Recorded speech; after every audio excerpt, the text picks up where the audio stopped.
এখন হাতের মুঠোয় লাল বাবা রাইস। এখন থেকে লাল বাবা রাইস অনলাইনে ঘরে বসে অর্ডার করুন। লাল বাবা রাইস, লাল বাবা অনলাইন, অর্ডার করুন আজই।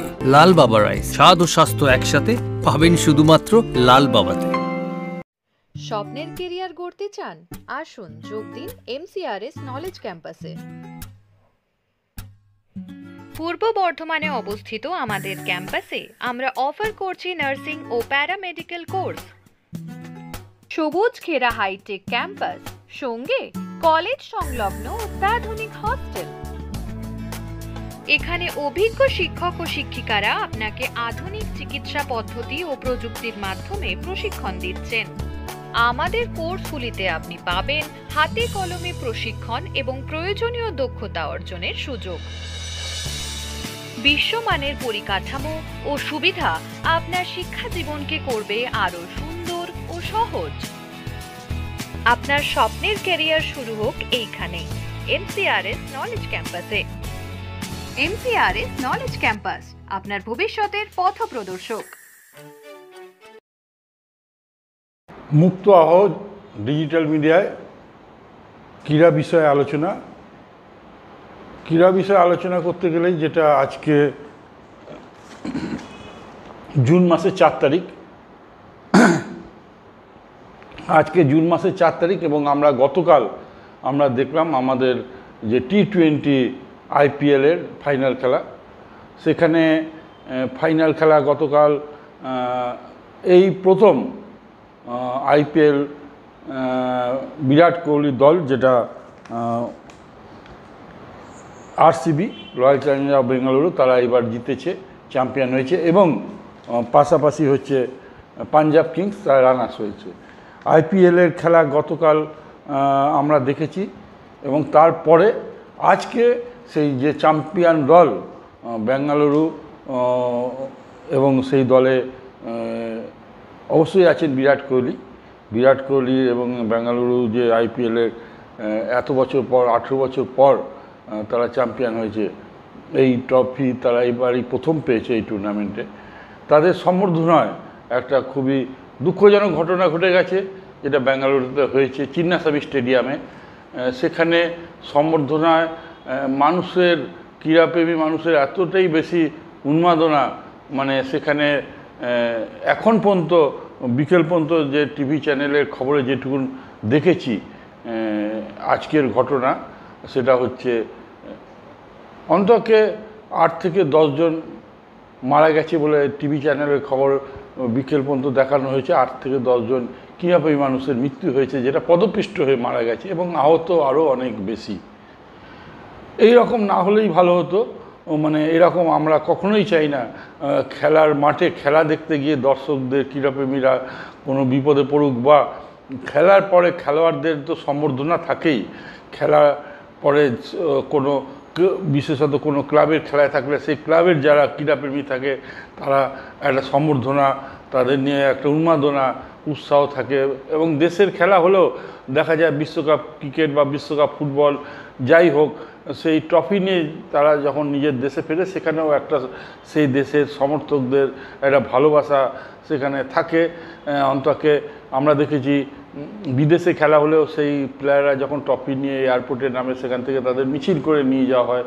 এখানে বেঙ্গালুরু দলের চিন্নাস্বামী স্টেডিয়ামে তাদের সম্বর্ধনার আয়োজন করা হয়েছিল। সেই সম্বর্ধনায় শেষ খবর পর্যন্ত যেটুকু জানতে পেরেছি টিভি চ্যানেলে আজকের খবর বিকেল পর্যন্ত, যে ঢুকবার সময় পদপিষ্ট হয়ে কয়েকজন মারা গেছেন। সেই সংখ্যাটা নির্দিষ্টভাবে জানতে না পারলেও সেই সময় পর্যন্ত বলা হয়েছে 8 জন বা হয়তো 10 জন হতে পারে, বা তার বেশিও হয়তো হতে পারে। যদি বেশি না হয় সেটাই ভালো। আমরা চাই না যে মৃত্যুর সংখ্যা বাড়ুক। খেলার মাঠে একটা আনন্দের জায়গা, একটা বিনোদনের জায়গা, যে খেলার মাঠ হচ্ছে একটা মিলনের জায়গা, একটা সম্প্রীতির জায়গা, খেলা একটা দেশাত্মবোধকের জায়গা। সেখানে মৃত্যুটা আমরা কখনোই কামনা করি না। তা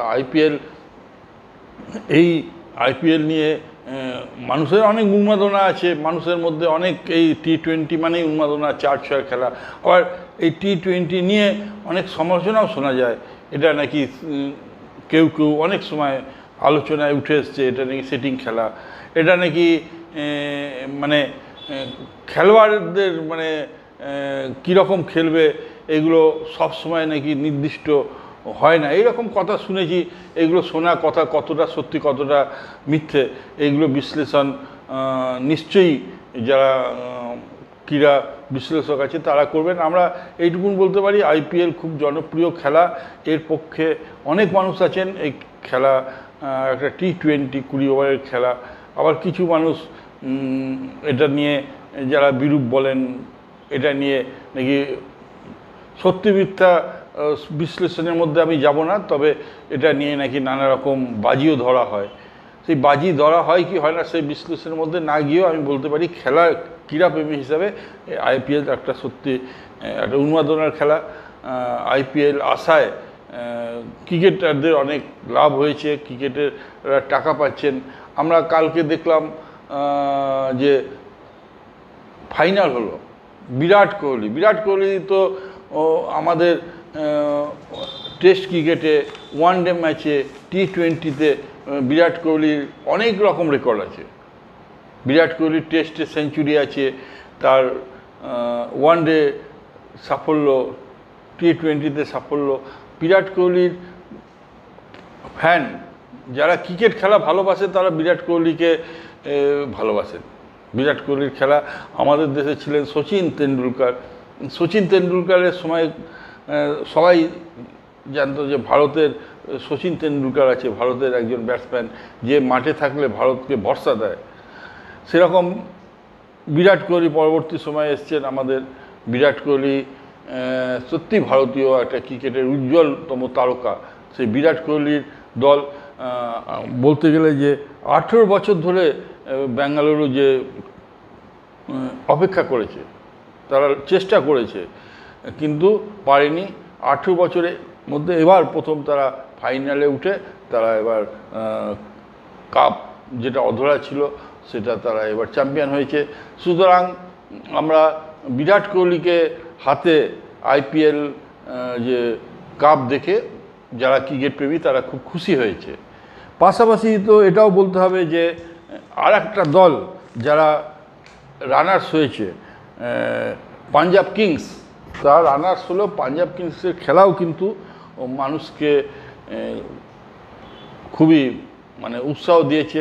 বিশেষত বলা যায় যে নিশ্চিতভাবেই পাঞ্জাব সুপার কিংস যে তার আপন তা বলার অপেক্ষা রাখে না, এমনিতেই প্রীতি জিন্টা মৌলিক দৃষ্টিভঙ্গি নিয়ে চলেন। এই পাঞ্জাব কিংসের অন্যতম সহমালিক হচ্ছেন প্রীতি জিন্টা।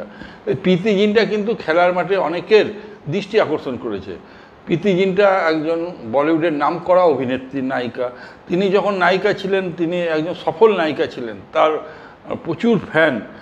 পাশাপাশি সে তখন ক্রিকেটে এলেন, উনি একটা টিমের ফ্র্যাঞ্চাইজি টিমের কয়েকজন মালিকের মধ্যে উনি অন্যতম মালিক।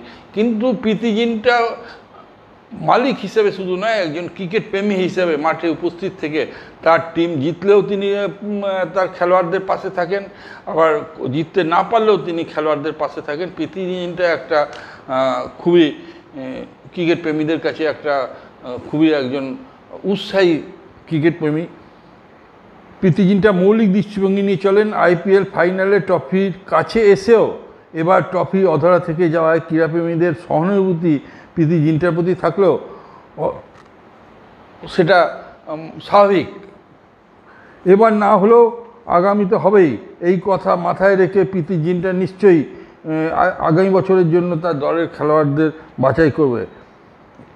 প্রীতি জিন্টার দলের শ্রেয়াস আয়ারকে নিয়ে নানা রকম কথা উঠেছিল, অনেক মানে বেশি টাকা, অনেকে বলেছে যে বেশি টাকা দিয়ে শ্রেয়াস আয়ারকে নেওয়া হয়েছে, প্রীতি জিন্টা এটা ঠিক হয়নি, অবিবেচকের মতো কাজ করেছে। কিন্তু শ্রেয়াস আয়ার এই আইপিএলে বুঝিয়ে দিয়েছেন যে প্রীতি জিন্টার সিদ্ধান্ত সঠিক ছিল। আমি রানার্স টিমকে নিয়ে বলছি এই জন্যই যে রানার্স টিম যারা জেতে তাদের মুখে হাসি থাকে, তাদেরকে নিয়েই ছবি থাকে, তাদেরকে নিয়ে মানুষ উন্মাদনা থাকে। কিন্তু একটা ট্রফি রানার্স মানে ফাইনালে পৌঁছানোটাও সহজ নয়, খেলায় হার জিত থাকে। ফাইনালে পৌঁছে হয়তো প্রীতি জিন্টার টিম জিততে পারেনি, কিন্তু প্রীতি জিন্টার টিম জিততে না পারলেও কিন্তু ক্রীড়াপ্রেমীদের মন জয় করেছে। এবং অনেক ক্রীড়াপ্রেমী চাইছিল এবার অন্তকে আরসিবি তাদের হাতে কাপটা উঠুক, কারণ বিরাট কোহলি এতদিন যে ট্রফিটা পায়নি, গোটা বিশ্বের বিভিন্ন টুর্নামেন্টে বিভিন্ন জায়গায় সফল হলো, নিজের দেশে আইপিএলের ট্রফি বিরাট কোহলির হাতে ওঠেনি। এবার বিরাট কোহলির হাতে সেই ট্রফিটা ক্রীড়াপ্রেমীরা, ক্রিকেট প্রেমীরা দেখতে চেয়েছিল। যদিও অনেকেই আছে যে তারা এই আরসিবির মতো পাঞ্জাব কিংসেরও প্রতি তাদের সমর্থন ছিল। অনেকেই চায় এবার অন্তকে বিরাট কোহলি পাক, আগামী দিনে তো খেলা থাকবেই, সেখানে নিশ্চয়ই প্রীতি জিন্টা তো লাগাতার লেগে থাকেন, প্রতি বছর লেগে থাকেন, টিম করেন এবং ট্রফির কাছাকাছি পৌঁছাওয়ার চেষ্টা করেন। এবার পৌঁছেছিলেন, এবার হলো না। তা আইপিএলের কথা আপনাদের বললাম, আইপিএলের যে টি-20 ক্রিকেট, এই টি-20 ক্রিকেট আসার পর ক্রিকেটের উন্মাদনা অনেক বেড়েছে, সোশ্যাল মিডিয়ায় অনেকে বেড়েছে। কালকে খেলা অনেকে দেখেছি, আমরা দেখেছি বিভিন্ন জায়গায় জায়ান্ট স্ক্রিন লাগিয়ে রাস্তায় মানুষ দাঁড়িয়ে কালকে খেলা দেখেছে, টি-20 খেলা দেখেছে। কিন্তু এই খেলা দেখার পাশাপাশি বলবো যে খেলা দেখতে হবে সংযতভাবে, খেলায় বহিঃপ্রকাশ, খেলা দেখার পর আনন্দ উচ্ছ্বাসে যেন কারোর ক্ষতি না হয়, কোনোভাবে কেউ যাতে এতে কোনো রকম মনক্ষুণ্ণ না হয়, এইটাও দেখতে হবে। অন্য সমর্থকদের আঘাত যাতে মানসিকভাবে আঘাত না করায়, খেলায় হার জিত থাকে, যারা জিতবে তাদের আনন্দ হবেই। সেরকম ক্রিকেট খেলায়, ফুটবল খেলায়, যে কোনো খেলাই বলবো যে খেলার মাঠে দর্শকদের নিশ্চয়ই একটা উচ্ছ্বাস থাকবে, হাততালি থাকবে, হাত নাড়ানো থাকবে, বিশেষ বিশেষ মুহূর্তে তাদের একটা বহিঃপ্রকাশ থাকবে। কিন্তু সেই বহিঃপ্রকাশটা এমন জায়গায় যেন না যায় যাতে জীবনহানি ঘটতে পারে বা মানুষের জীবনে কোনো রকম বিপদ আসতে পারে। আমরা খেলার মাঠে বিভিন্ন সময় দেখেছি, আমরা না চাইলেও কিছু কিছু দুর্ঘটনা খেলার মাঠে হয়েছে। খেলার মাঠের বাইরেও সমর্থকদের মধ্যে কখনো ঝুট ঝামেলা, তর্কাতর্কি থেকে ঝুট ঝামেলা যাওয়া, এগুলো আমরা দেখেছি। আমরা দেখলাম যে বেঙ্গালুরুকে সম্বর্ধনা দিতে গিয়ে চিন্না স্টেডিয়ামে একটা দুঃখজনক ঘটনা ঘটেছে। এরকম ঘটনা ঘটার দরকার ছিল না, একটু সংযত হওয়ার দরকার ছিল। অত মানুষ জড়ো হয়েছে, সবাইকে মাঠের মধ্যে একসময় ঢুকতে হবে, এরকম হয়তো পরিস্থিতি তৈরি হয়েছিল যে সবাই একসঙ্গে ঢুকতে গিয়ে পদপিষ্ট হয়ে মারা গেছেন। ক্রীড়াপ্রেমী মানুষদের এই যে মৃত্যু, কজনের মৃত্যু হয়েছে, হয়তো 8 জন বা 10 জনের মৃত্যু হয়েছে, বা ওর থেকে হয়তো বাড়তে পারে। যদি না বাড়ে সেটা খুবই মঙ্গল, সেটা আগেও বলেছি, সেটা আমরা চাই না মৃত্যু সংখ্যা বাড়ুক। যাই বেড়েছে তাদের প্রতি অবশ্যই শোক প্রকাশ করছি, সহানুভূতি জানাচ্ছি। আমার মনে পড়ে যে আমরা যখন ছোট ছিলাম 1980 সালে কলকাতায়, সেটা ছিল ফুটবল খেলা, ইডেন গার্ডেনে একটা ফুটবল খেলা হয়েছিল 1980 সালে। ইস্টবেঙ্গল মোহনবাগানের যে ডার্বি ম্যাচ এখন সল্টলেক স্টেডিয়ামে হয়, তখন হতো ইডেন গার্ডেনে। 1980 সালে সেই ইডেন গার্ডেন ম্যাচে দ্বিতীয়ার্ধের খেলায় তখন সম্ভবত দ্বিতীয়ার্ধের খেলা চলছিল। দ্বিতীয়ার্ধের খেলায় 16ই আগস্ট সেটা ছিল, 1980 সালের 16ই আগস্ট। দ্বিতীয়ার্ধের 12 মিনিটে খেলার মাঠে খেলোয়াড়দের মধ্যে একজন ফরওয়ার্ডের সঙ্গে একজন সাইড ব্যাকের একটা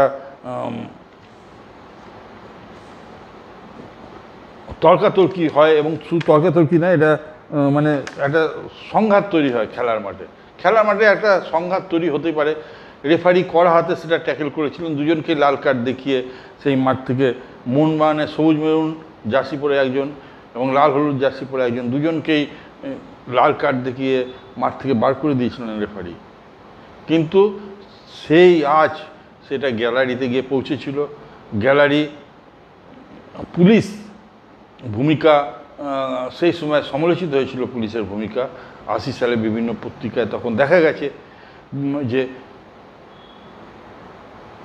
দর্শক, সমর্থক, মোহনবাগান ইস্টবেঙ্গলের সমর্থক, যাদেরকে বলা হবে ফুটবল প্রেমী, তারা একসঙ্গে বেরোতে গিয়ে স্টেডিয়াম থেকে পদপিষ্ট হয়ে মারা গেছিলেন 16 জন মারা গেছিলেন। আজ থেকে 45 বছর আগে আজ থেকে ৪৫ বছর আগের ঘটনাটা মনে পড়ে গেল এই চিন্না স্টেডিয়ামে সম্বর্ধনায় পদপিষ্ট হয়ে কয়েকজন মারা যাওয়ায়। ফুটবল মাঠে আমাদের কলকাতায় যেটা হয়েছিল, তারপর থেকে ১৬ই আগস্ট কথা স্মরণে রাখা হয়, সেটা ফুটবল শহীদ দিবস এরকম একটা নাম দেওয়া হয়েছিল। এবং তারপরে কিন্তু আর কলকাতার মাঠে বড় ধরনের গ্যালারিতে সেরকম কোনো দুর্ঘটনা ঘটেনি।